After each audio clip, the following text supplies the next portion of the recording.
We are going to switch to members now, folks. We don't know exactly what's going to happen because we're just trying this out for the first time. But thank you for everyone who's joined us. If you're not already a member, of course, it's only a couple of bucks to be able to view the questions only stream. Yeah, and I think that's happened now. So I think we've just switched. So we are now in the member stream. But our private group membership still worked. It worked flawlessly, Paul. I've got it streaming on my iPad here, and it just switched over instantly. Beautiful. Right. So let's take some questions. I mean, yeah, look, about the weekend. I mean, look, yeah, the government shutdown, unfortunately, for the worst possible reasons, looks like it is going to be on the cards. I mean, not obviously for good intentions, right? There's a lot of stuff which needs to be sorted out, but it's no good for another government shutdown, and it's just very unfortunate. Again, that's going to happen, but understandable why there's a lot of strong feelings, of course, from everything which has been happening. But yeah, let's take some questions. Let's have a look through. Let's see what we got for you, James. Your opinion on oil? I think, have you already answered that? Yeah, we must talk about natural gas. I just see one, oil and natural gas. So folks, I'm going to have to skip out of this session pretty soon because I need to get long on natural gas. So members who are watching right now, this is the plan, right? It may have already dipped down. We might have missed it while we've been talking. I hope not. The plan was to get long on a dip back down to the breakout level and the 100-period moving average down here. We haven't quite done that yet. Let's just move this away. So maybe we'll get that. If we don't, and it goes off without us, we may just have to get long here. I'm going to leave the hedge on for those who know what positions we got on. This hedge, 2 longs and a short, very close to each other. And if I do get long now, I will just leave that hedge on and revisit it later on and undo it as we can. So I'm not worried about that at all. Let's forget about it. We're trying to get into the trade now and deal with what's happening in this market this minute. Looks like we may not retrace back down to the breakout point. We might have to get long. And the current price is 376, and that would be probably the entry price. So that's that. Sorry, what was the other question? I just needed to we got S&P 500. Thoughts on that? Yeah, so as I was saying earlier, we've taken some profit on this, and on those 2 top positions, I took some profit underneath the trend line at the blob and at this Fibonacci extension level. And I think I've got one more position still on. It's, I think, about half left now of this entire trade, and that's long from. There's a long way down. You see, this is the thing. It's tempting just to leave these trades on, and hope that this will just keep going up. But when you've got a very large profit, this is 6,800. I got long on this. We're currently trading at 6,990. So almost 200 points on the S&P is quite a big chunk. You don't want to just give that away if this market starts dripping and dribbling back down. And so we might want to consider taking profits, but that's our situation. Taken some profit under the trend line. It is a new all-time high today. So, sometimes all-time highs don't stay there for too long. It looks like we pipped it and dropping back down again. And if this doesn't reclaim the all-time high now, actually in the next few hours, as the market opened an hour ago, it's going to start looking a little bit dangerous. And of course, it might just chop around because we've got the Fed FOMC meeting coming up in a couple of hours too. And I really want to hear what Jerome Powell's got to say.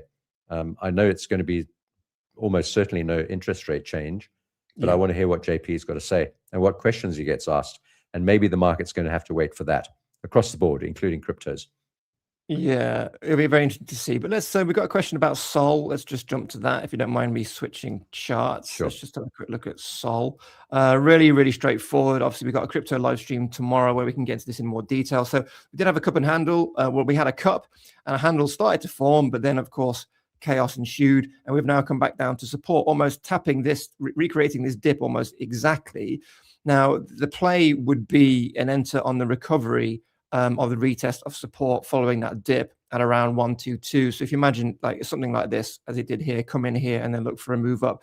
That's the most manageable play, looking for an entry around 121. We've had a nice move, not the best move. I would have preferred to see something higher up, but if you want to take a small position, then coming in at 122 is the only really strategy at the moment. And plus, there's also a potential divergence with the double bottom here, with the price action suggesting we could have a bit of a move up from here. But you may want to think about, just if you're coming in here at 122, just TP1 at 133 for now, and just get in, get out, something like this for now, because we've already had that break, and even though we haven't gone below this one, it could very easily roll over. So consider what you want to see when you have an entrance. But he's looking okay in terms of just an entrance point for Sol. But at the same time, we can't ignore the fact that we've had this selling activity, which has probably spooked a lot of people. But we are trying to recover. So yeah, that's the only option at the moment, coming in around 121 with Sol. What else we got? Crypto wise, best price. I had this question today in group: when is the best place to short BTC and how low can we go? Yeah, so let's get into this. It's quite a straightforward question to answer, actually. So let me just find the most appropriate chart to answer this question. I don't think I have it up. So just give me a moment. Let's see if we can track it down. Okay, so yeah, let's just look at it from this perspective. Okay, so the first shorting opportunity for Bitcoin is going to be in the 91 to 90K range, around 91. That is overhead resistance. Or you could look at secondary resistance, the 4-hour 200 MA and the 3-day 200 MA as the shorting point, right? And this all comes up nicely with all these different patterns which Bitcoin has lost, triangles, bear flags, all that kind of stuff. So that would be the most logical place to short, around 91K if you want to be secure. If you think Bitcoin is going to have a bit of a recovery, which you could do, then the next line in the sand will be the weekly 50 MA, which is currently hugging 101K. So those would be the 2 points. Any point in between there, we have a bullish narrative. So if Bitcoin comes up here, we've obviously got a nice support below us in the form of these moving averages, which we've lost, meaning anything in between here and here, there's no shorting opportunity, which I would consider probable. Obviously, it's going to come down, but you want to be, if you're doing a long-term short, then 101K at the moment, the weekly 50 MA, or 91K, or as flush as you can get between that range. They're the best shorting areas. Really straightforward answer. I mean, any dissenting views, James? No, I agree totally. What else we got? But you did say the same thing about natural, the short squeeze. I guess the question is whether everyone is bearish. Well, there's no, not everyone's bearish on everything, right? There is we talk about this all the time. It's like there's still media and groups, which are talking about Bitcoin in a bullish context, like it's gonna move. And you have to look at the charts and you have to trade the charts, because the way me and you, we don't tend to get into the prediction space that much. We simply talk in tradable language. Like, I need this signal in order to trade, and therefore until I see this, I'm considering Bitcoin is whatever, in no man's land, not tradable or coming down or whatever. And that's the way we need to do it. And the reason why we preach that is because we want you to trade that way too, right? We don't want you to be trading based on hopes, dreams, and crossing your fingers. Because if you say, well, I'm going to enter a Bitcoin position now just below resistance after on all these bearish signals, I mean, we're all going to look at you and be like, why, right? And it's not like it's not going to go up, but you've got to wait for that signal to come in and then ride it up, because it's a game of probabilities, not wishes and horses, essentially. I mean, that's the way I would look at it. What else we got? I've got something on the dollar which I'd just like to mention. If we let's swap back. Here we go. Switch across. While you're talking about charts and reacting, not predicting, I just typed it up there. So yeah, that's the thing. So the chart will always tell you what you should be doing. You don't have to try and predict what's going to happen. The chart will tell you. That's the basis of this react, don't predict. So wait for the chart to tell you what you should be doing and then do that. Don't decide what you think should be happening and do that instead, and the chart does something else. This is the dollar. And remember, we talked about right at the beginning of this, the public session, we talked about the dollar or the currency market actually being under scrutiny right now. It's like the focus of what's going on. It's a currency change. It's a currency regime change. And so we must always follow the dollar and see what the dollar is doing. This is the weekly chart on the dollar. And as I said to you earlier, this big drop off, about 4%, has driven asset prices higher. Look where we got down to, a triple bottom at the lower 200-week Bollinger Band, not day, very significant support level. And if we scoot out a bit, you can see it always has been, at least going back to about 10 years. And so there we are, a triple bottom, a bounce out on the weekly chart, and a gap above us, which probably needs to be filled. And so don't get too bearish on the dollar, and therefore don't get too bullish on assets, particularly Bitcoin. And if we go have a look at the day chart on here, look at that. We've got an inside bullish bar, which has closed so far above the support breakdown level. and heading up towards the gap that we've left behind on the weekend rollover. So perhaps the dollar is done with its sell-off and it's moving back up, because we are at a very long-term key support level on the dollar. And the dollar basically is doing okay. It's at parity. It's in the middle of the chart. It's not weak. It's not strong. It's just there. And I think that's where it's going to stay, to be honest. I don't think it's going to drop much below roughly where we are, maybe a little bit lower into the lower range, but it's not much lower, maybe 400 pips down and maybe 400 pips up, 500. Let's call it 500. So 96 down to maybe 90, and 96 maybe up to 100, 105. I think that's the range, and I don't think we're going to be far out of that range for some time. So yeah, dollar bouncing, and that's going to put pressure right back onto risk assets. And we've got the FOMC meeting coming up, and Jerome Powell's statement, and the questions that he's going to have to be asked, all about interest rates and the dollar. And we know that currencies are center stage. So yeah, it's all very tricky. Yeah, and then should we just end on a just addressing Bitcoin's potential bear market prediction flaws, and then we can maybe finish if that works for you, James. Yeah. What should we do? Well, let's have a look. Let's because I think there's a question. So, expectations for so yeah, I would absolutely love BTC at 65K. So hard to believe. Well, actually, look, honestly, I'm gonna look based on current signaling. 74 to 69K, totally on the cards. Like almost very certain that's most likely going to happen, right? Even if we have a pump up from here, again, there's that 101K. I mean, this is where we're going, right? We've lost so much. And again, look, here's the golden cross, here's the death cross. It's marked the end of the bull market. So, for sure. And I mean, for me, I look at the floor for a retrace at around 49K. Which I think is possible, but what I do think is almost certain is that we're going to revisit 74 to 69K, right? For certain. So you could look at you could say to yourself, okay, well, you can look at how it's going to interact when we get to here. If we see signs of a strong reversal, then you can start to add to your bag again. No problem there, right? And then you can leave some for even lower entries that are maybe approaching 49K, and just look at this whole area as an accumulation point for Bitcoin, right? And just be a bit broad about it, and just ask yourself, what do you need to see to enter at 69K? What do you need to see? And then once you've answered that question, I need to see a reversal pattern. I need to see blah blah blah, whatever you want to see on whatever time frame, and then enter off of it. But then bear in mind, of course, that we could have a slightly deeper retrace. So for me, it is essentially 74, 69K. Almost guaranteed we're going down there.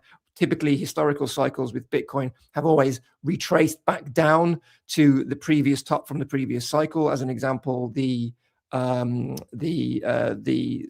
market, the previous bear market approached 19K, which was the 2017 or whatever it was peak, right? So if you scroll back here, there's the peak from 2019. And look, if you look at my cursor, if you can see it, let me just squidge it down. There's the peak of the about 19K in 2019. And look where the bottom was for the 2022 bear market. It was the previous all-time high. And the previous all-time high for the last bull market was 69K.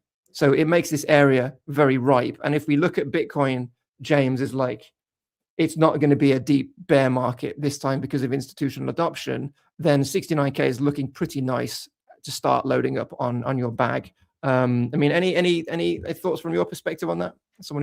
I'm going 67. But I think we might just hold it in the mid 70s, that green block that you've got drawn on your chart. Yeah. So either there or into the cluster down below there. I think, but now that I'm starting to hedge my Bitcoin, I'm going short now, which is not what I like doing. But I'm getting lots of short positions on. I've already got 33%. I will add another 33 and another 33 and maybe another 33 and end up actually being short Bitcoin at some point. If the market moves that way, I'll just keep shorting it.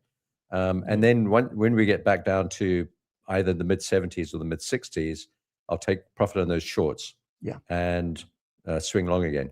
So, but I don't really like that idea at all. I don't like the idea of shorting Bitcoin in any way, but that's what's going to have to happen, I think. Yeah. Well, I mean, you So don't I'm going necessarily. 67. Yeah, I mean, I think that's fair. I think, Yeah. I mean, that would be, I mean, typically I would look for a deeper retrace, which is why 49K is on the cards. But that's the whole thing, isn't it? What are other investors like yourself, what are the other traders going to be looking at? They're looking at these key technical levels to start exhausting selling activity and to increase buying activity. And that's ultimately what you've just described. And other people will no doubt be doing the same thing. And therefore, depending on what happens in the world when we get there, right, it will depend necessarily if it holds, but certainly it's going to be a stopping point for the price action. But here's the thing, my advice, if the altcoins continue to be coupled to Bitcoin, which they are, is don't need to short Bitcoin, but short the altcoins, right? Because again, on the inverse, you just get the same, you get just much more downside price action from the altcoins and benefit from those movements from Bitcoin. And then you just use Bitcoin as your barometer, right? And then when Bitcoin starts to bottom, because you got to look at it this way, how long does it take for altcoins to start bottoming once Bitcoin does? There's a delay.